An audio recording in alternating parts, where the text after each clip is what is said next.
everyone, and welcome back to my channel, Ghost of Aragian. I'm Sal, and today I'm going to be showcasing and breaking down my Heart of the Dragon Silvermane build. This is a beginner's build, and all the items used are items that anyone can get from anywhere in the game. I only used 3 total legendary items. This build can get through Atot Boonless, and even though it has base items, it is still quite powerful. Let's jump into the build. First thing you will notice is that this is a physical build and we will be inflicting bleed and doing physical damage. First up is our primary weapon, an epic longsword, the Seath, which gives us the greater blessing of luck when we inflict an ailment. It also has our polarity attacks, inflict ailments. The greater blessing of luck is going to increase your crit chance. Secondaries you want are crit chance, double that, and get crit chance again as the last upgrade. Next is the Renzai Mancatcher polearm. This is an epic polearm that can be found anywhere. Its primary blinds enemies whenever we hit a weak point. This will allow you to get a break from them hitting you and stagger them. Secondaries you want are crit chance, you want to double that and then add crit chance again at the end. Onto the charm, we have a Lion Talisman, which is an epic item that can be found anywhere. This gives you weapon charge when you crit. Secondaries you want are crit chance, double that, and add crit chance again at the end. Ideal other secondaries would be crit damage and longsword damage. Next is the Amulet, which is a rare item that can be found anywhere. It is the Mark of the Duelist. It gives you health when you crit. Secondaries you want are crit chance and crit damage. You want to double crit chance and then add crit damage again at the end. For our rings, we are going to be wearing the Dusklord Signet, which exposes the enemy's weak points whenever we inflict an ailment. Secondaries you want are weapon tech charge speed, double that. Other secondaries you would want are weak point damage, rampage bonus damage, or weapon tech damage. The second ring is the Eye of the Dragon. Both rings are legendary rings, keep in mind, but they can be found anywhere. The Eye of the Dragon gives us overhealth when we defeat an ailment-afflicted enemy, gives us overhealth retention, and has our weapon techniques inflict ailments. The banner we'll be using is an epic banner that can be found anywhere. The Mess's banner roll gives us additional crit chance and crit damage.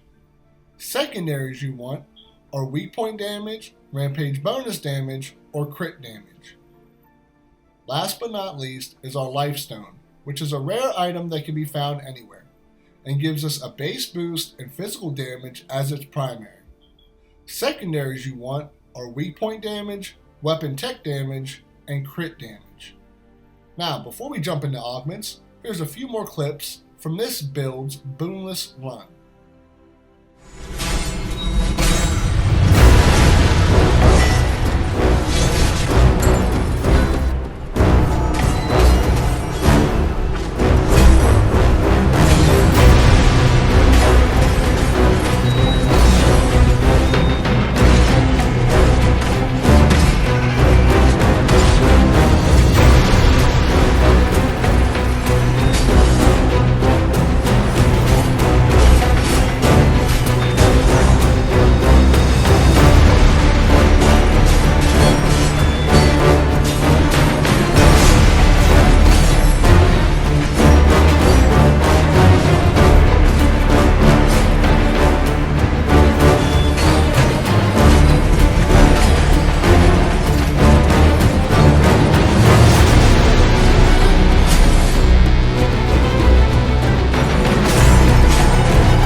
we have our augment set up.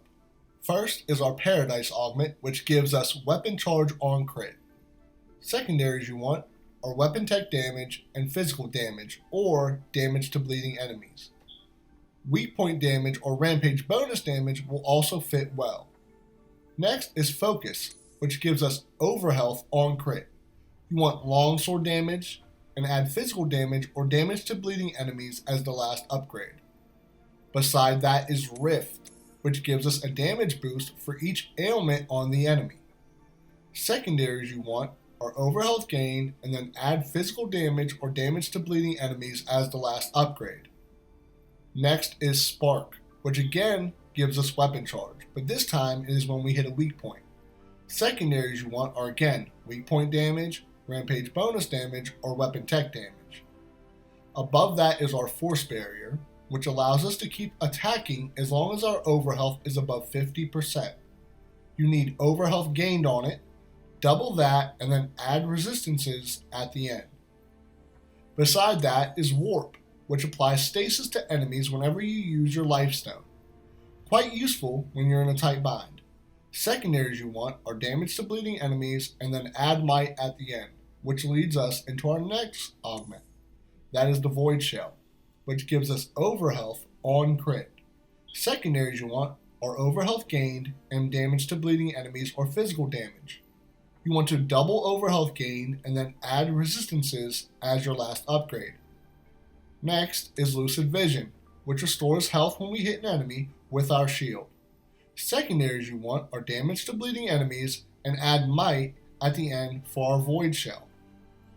Last is our Evisceration augment, which gives us the Blessing of Power on crit, which increases our damage. Secondaries you want are physical damage, damage to bleeding enemies, rampage bonus damage, weak point damage, or weapon tech damage. Now, let's jump into our skill points.